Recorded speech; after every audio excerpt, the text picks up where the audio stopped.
पश्चिमी राजस्थान के सरहदी जिले जैसलमेर में इन दिनों विभागों के अधिकारियों की वजह से भाजपा सरकार पर बड़े सवाल खड़े हो रहे हैं, क्योंकि जो अधिकारी है उनकी तानाशाही के चलते, मनमानी के चलते उनके सवाल है वो भाजपा सरकार पर खड़े हो रहे हैं कि आखिर भाजपा सरकार में ही ऐसा क्यों होता है। बात करें जैसलमेर की बिजली विभाग की, जहाँ पे अधीक्षण अभियंता को आए महज 7 दिन ही हुए। जब हमने बात की उनके तरह कहा जाता है कि 1 अप्रैल से हमने ज्वाइनिंग की है और 7 अप्रैल तक जो 7 दिन में उनका रवैया है वो आम जन को त्रस्त करने वाला रवैया है।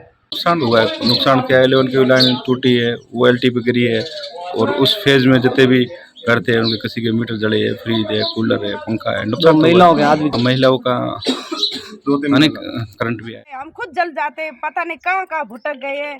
मीटर, लाइट, चक्की सब जल गई है। महिला को भी करंट आया, एक मतलब कोई बूढ़ी माँ जी को भी करंट आया, 2-4 बच्चों को भी करंट आया है। हर घर में एसी, लाइट सब बढ़ गए। चक्की ऐसा ज्यादा। 2 साल पहले ग्राम पंचायत ने 10 लाख रुपए लाइन 11 kV लाइन को शिफ्ट करने के लिए जमा करवाए थे। 2 साल हो गए ठेकेदार और विभाग दोनों की मिली भगत से बंदरबांट से 2 साल में उस ठेकेदार ने न तो लाइन शिफ्ट की और न ही जो है पूरा काम किया। उसने यहाँ तक कि पैसे भी उठा लिए, उसकी सीसी बन गई, उसने फाइनल बिल उठा लिया और काम जस का तस पड़ा है। सब मिली भगत है, विभाग वाले और ठेकेदार मिलके पब्लिक को जो है वो डफोड़ बना। फ्रिज जल गए, एसी जल गए और बहुत महिलाओं को करंट भी आया, जिसमें तो शुक्र है कि महिलाएं सारी सो रही थी उस टाइम। कई 2-3 महिलाएं तो हॉस्पिटल में एडमिट भी है और इतनी जन हानि का मामला हो रहा है। ये नगर बिजली घर का ये बहुत बड़ा दुर्भाग्य है हमारा जैसे अमर सागर में कि हमने कम से कम भी इनको गत 2 वर्ष में पंचायत कोटे से 10 लाख रुपए की स्वीकृति देकर ये 11 kV को चेंज करवाने के बोला था। जब हमने बात की ग्राम पंचायत अमर सागर में एक हाई टेंशन लाइन थी, उसकी तार टूटने से 50 घरों में बिजली है वो तेज़ी से प्रवास कर गया, जिससे कि विद्युत उपकरण है वो कई प्रकार से जलकर राख हो गए हैं। हम आपको तस्वीरें भी दिखा रहे हैं, मगर कई मीटर है, एसी है, चक्की है, ऐसे कई इन्वर्टर है। कम से कम 50 घरों के अंदर जो भारी नुकसान है वो हुआ है और 5-7 महिलाओं को जो है करंट लगा है, वो भी करंट की चपेट में आया, जिसमें 2 महिला है उनको जो ज़्यादा करंट लगने से जवाहर चिकित्सालय लाया गया और वहाँ भी उपचार जारी है। मगर इतना बड़ा हादसा होने के बाद में जब हमने बात करने की कोशिश की ग्रामीणों से, तो ग्रामीणों का कहना है कि आज से 2 साल पहले 10 लाख रुपए है वो ग्राम पंचायत की ओर से विद्युत विभाग को दिए गए थे कि लाइन है वो अलग से जोड़ी जाए। तो कार्य तो शुरू किया गया, मगर कार्य बीच में छोड़कर उसके पैसे हैं 10 लाख रुपए वो अधिकारी और ठेकेदारों की मिली भगत से उठाए गए, मगर मौके पर आज तक कार्य है वो नहीं हो पाया है। उसके चलते ये बड़ा हादसा होते होते टला है। हालांकि जनहानि नहीं हुई, मगर भारी नुकसान है वो हुआ है। उसको लेकर आज हम पहुँचे अधीक्षण अभियंता के पास कि आखिर इतनी बड़ी घटना हुई है ग्राम पंचायत अमर सागर में, तो उस पर आपकी क्या प्रतिक्रिया है। अधीक्षण अभियंता द्वारा कहा जाता है कि ये जो कार्य है वो जहीन और लाइनमैन लेवल का है।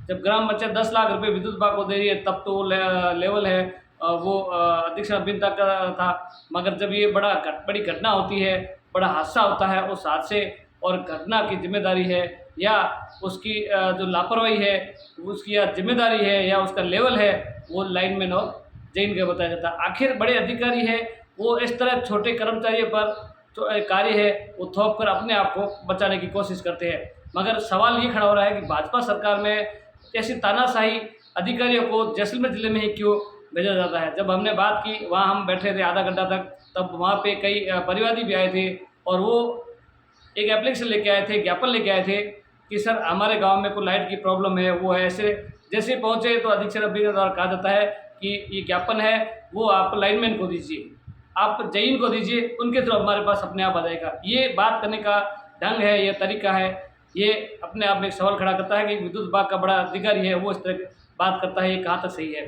जब हमने भी बात करने की कोशिश की कि सर अगर इस तरह से आप आम जनता की आवाज़ नहीं सुनोगे, अगर लाइनमैन तो जैन अगर उनकी बात सुनते तो वो आप तक नहीं आते, और अगर आपके पास भी आ रहे हैं और आप भी उनकी बात नहीं सुनोगे तो कहाँ जाएंगे।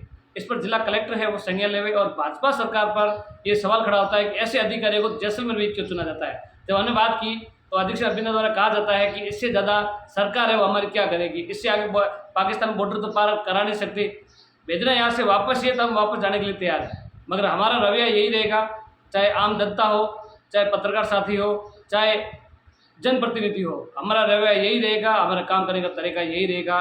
ये तरीका और ये जवाब है वो सही नहीं है, इस पर उच्च अधिकारी है वो संज्ञान लेवे। अन्यथा जैसलमेर ज़िले में आगामी दिनों में जो भारी गर्मी है उससे जैसलमेर जनता है वो बड़ी परेशान होगी। उसकी जिम्मेदारी है वो अधीक्षण अभियंता नहीं ले सकता और उसका खामियाजा है वो भाजपा सरकार को भुगतना पड़ेगा। और इसके चलते जिला कलेक्टर को या जिला कलेक्टर से ग्रामीण है वो नाराज़ होकर ज्ञापन देने के लिए आएंगे, बहुत कुछ हंगामा खड़ा करेंगे और कई प्रकार के हड़ताल भी करेंगे। मगर जिम्मेदार एक मुखिया ही होता है, तो विद्युत विभाग का मुखिया ही इस तरह रवैया पेश करेगा तो आने वाले समय में जनता को उसका नुकसान उठाना पड़ेगा। और भाजपा सरकार पर ये सवाल खड़ा करेंगे, आम जनता खड़े करेगी कि भाजपा सरकार होते हुए हमारे जैसलमेर में ऐसे अधिकारियों को ला रही है जिनका रवैया सही नहीं है और जिनका बात करने का ढंग सही नहीं है और जिन्हें बात करने का तरीका भी नहीं आता है कि बड़े अधिकारी होते हुए आम जनता से किस तरह से बात